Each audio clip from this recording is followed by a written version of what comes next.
할렐루야. 오늘도 참으로 좋은 날 생명의 삶으로 시작한 여러분 모두에게 하나님의 놀라우신 크신 은혜가 넘치기를 주님의 이름으로 축복합니다. 저는 오늘 신명기 2장 1절에서 15절 말씀을 본문으로 동족을 괴롭히지 말라라고 하는 말씀을 전하기를 원합니다.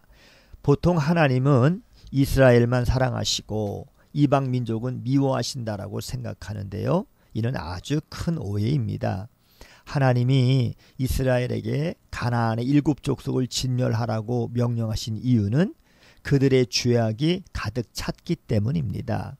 이스라엘은 그 족속들 외에 다른 민족에게는 절대 해를 끼칠 수 없었습니다. 하나님이 허락하지 않으셨기 때문이죠.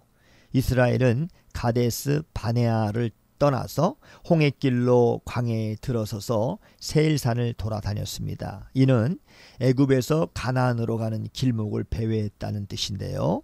하나님은 이스라엘에게 북쪽 즉 사해를 우회해서 요단강을 건너는 길로 가라고 하셨습니다.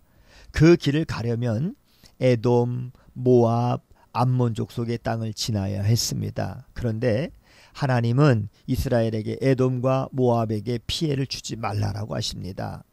하나님이 세일산을 에돔의 기업으로 그리고 아르 땅을 모압의 기업으로 주셨기 때문입니다. 하나님은 이스라엘의 기업만이 아니라 모든 족속의 기업도 다 주관하시는 분이십니다.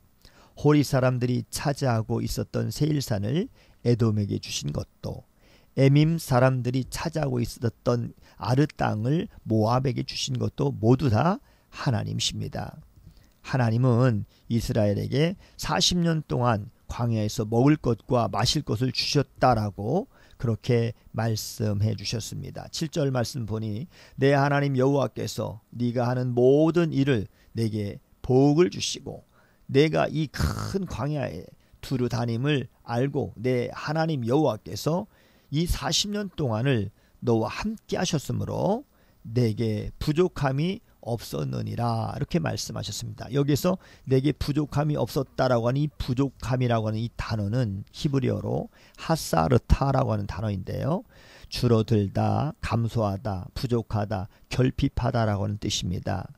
이스라엘 백성은 비록 아무것도 없는 이 광야에서 40년 동안 오랜 생활을 방황했지만 하나님이 그들과 함께 하시고 필요한 것들 공급해 주셨기 때문에 결핍이나 부족함이나 혹은 어떠한 소유의 감소도 없었다는 것입니다. 하나님께서 그렇게 40년 동안 그들에게 먹을 것을 주시고 마실 것을 주셨다는 사실을 기억하게 하십니다. 이는 이스라엘이 가나안 민족을 쫓아내고 그 땅을 차지하는 이유가 단순히 정착할 땅이 필요해서가 아니라 가나안 민족들의 죄에 대하여 심판임을 기억하게 하기 위함이었습니다. 전쟁 역시 하나님이 부여하신 사명이었기 때문에 이스라엘은 하나님의 뜻을 이루기 위해서 그것을 감당해야 했던 것입니다.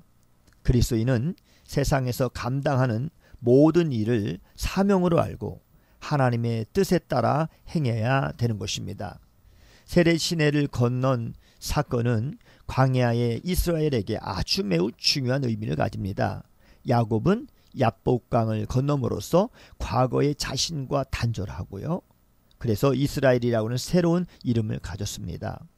이스라엘은 홍해를 건너므로써 애굽의 노예 생활과 단절했고 세례 시내를 건너므로써 가데스 바네아에서 일으킨 반역과 단절했습니다. 후에는 요단강을 건너므로써 광야 생활과 단절했습니다.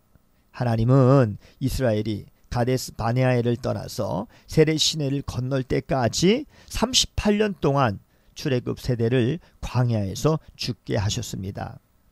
그리고 다음 세대를 새로운 군대로 조직하셨습니다. 이들에게는 가나안 7족속을 징벌하는 사명을 주셨는데요. 출애굽 세대들은 하나님이 주시는 만나와 메추라기 그리고 반석에서 나는 물을 마시면서도 이 사명을 감당할 만한 그러한 자격을 갖추지 못했습니다. 그러나 광야에서 나고 자란 다음 세대는 광야에서 하나님만을 의지하고 살아가는 방식을 체득했고요. 마침내 가나안 족속을 정벌할 그러한 자격을 갖출 수가 있었습니다. 구원의 놀라운 은혜를 입은 성도는 마치 야곱이 야복강을 건너고 이스라엘이 홍해를 건너고 세례 시내를 건너듯이 주님을 제대로 믿지 않았던 삶과 결별하고 주님을 온전히 의지하는 삶으로 들어가야 하는 것입니다. 이스라엘이 가나안 땅을 정복하는 이유는 정착지를 마련하기 위한 것이 아니라 정의를 실현하기 위한 것입니다. 그렇기 때문에 하나님이 정하신 심판의 대상만 쫓아내야만 했습니다.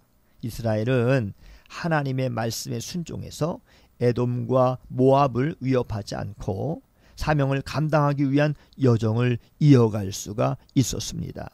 하나님의 백성은 자신의 판단보다 하나님의 말씀과 뜻을 기준으로 살아가야 합니다. 그렇게 할 때 하나님이 우리에게 주신 사명을 온전히 감당할 수가 있는 것입니다. 오늘도 주님과 함께하는 승리하는 삶 되시기를 주의 이름으로 축복합니다. 샬롬.